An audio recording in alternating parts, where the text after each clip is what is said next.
What is happening, guys? I'm Dan. Welcome back to the channel. We're diving back into more Bell's beer. It is the new variety pack out in distribution right now. Again, I mentioned it in one of my other videos. I don't know how far this reaches. I'm not quite sure, but it is available in northern Michigan, and I'm sure all of the rest of Michigan, the state itself. So again, not sure how far it reaches, but this is the brand new, and I'm quite excited, Red Hearted IPA. Again, a play on the Two Hearted name. Red IPA clocking in at 8% ABV. I thought that was a little bit crazy, a little bit high, but we'll give this a shot, guys. I love red IPAs. The one that comes to mind, I mean, I always loved Red's Rye from Founders. Really a delicious beer. Don't see it around anymore. So 8% though, that's hefty, man. This is a hefty beer.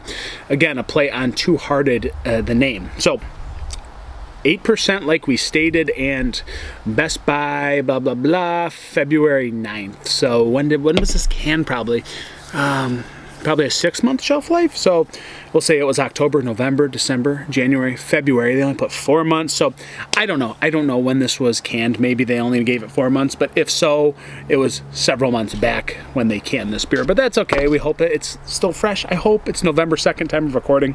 So we're gonna hope that this is still a delicious beer. Never seen it until now, so let's get into it. Look at that. Okay.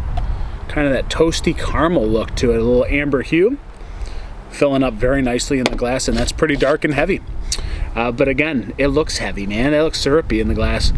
Moderate to light carbonation straight to the top, off-white head, a little bit of bubbling, a little bit of formation and creamy, subtle layer over the top, and it looks pretty good, honestly. That red amber hue. Let's get into this one. Aroma. It smells malty. I mean, it's kind of what I expected. 8%. There's probably a lot of malt driven into this. Caramel sweetness, a little bit of biscuity toast, a little bit of grass and pine, just a touch maybe. Floral, no, floral. Are they playing Centennial hops in this again? That I don't know. I have done zero research on this beer. It smells florally, it smells Centennial-y. Gotta guess that they're playing with some Centennial hops, but again, this is more malty. It's darker, it's deeper, it's richer. Biscuity caramel sweetness. Again, a little bit of subtle hop pine in there as well. So let's get into this one, guys. Red Hearted. It's about how it tastes. Cheers, Bells. Cheers to you guys.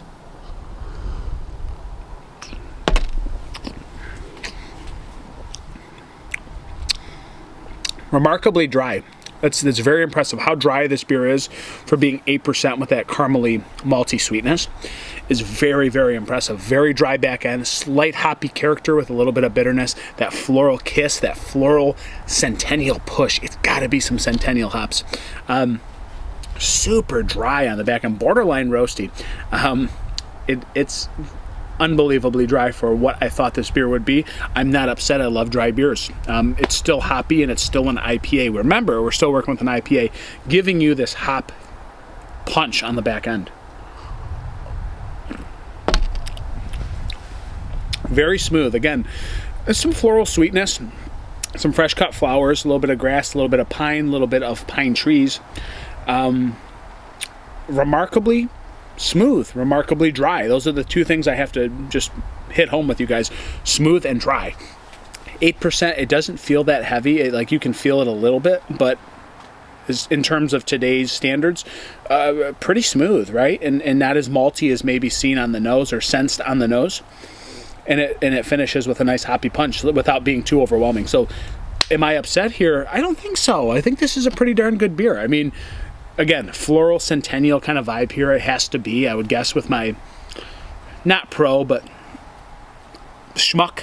I'm a schmuck, right? So my input, I'd say that there's Centennial hops in here because it is very floral driven. There's a little bit of citrus, and again, the maltiness is actually not outweighed by the floral hop punch. It's just really well balanced between the malt level and that Centennial hop kiss. Super drinkable, man. Yeah, grapefruit, a little bit of orange, a little bit of pine resin. This is a good beer. Like, it's Two Hearted, but maltier amber. Caramel sweetness, but sweetness dissipates fairly quickly. Great beer. This is a good beer. Like, I have no gripes about it. I do think I like Red's Rye more, but that's gone. This is fun. This is different. It's still a play on that Two-Hearted name, the Red Hearted. It fits here in this new variety pack. I think it's a great offering here. 8%'s like butter, baby. Good hoppy beer still. 4.05 out of 5. I like this. I drink it again. I have no serious complaints. I wish there was a little bit more depth. I wish there was a little bit more grit to this beer. But at the end of the day, it's very subtle and drinkable for being 8%. So, you know, some might go higher. That's where I'm sitting, just over that 4 threshold, guys. Red Hearted IPA. Remember, if you're going to pour a beer, pour Michigan beer.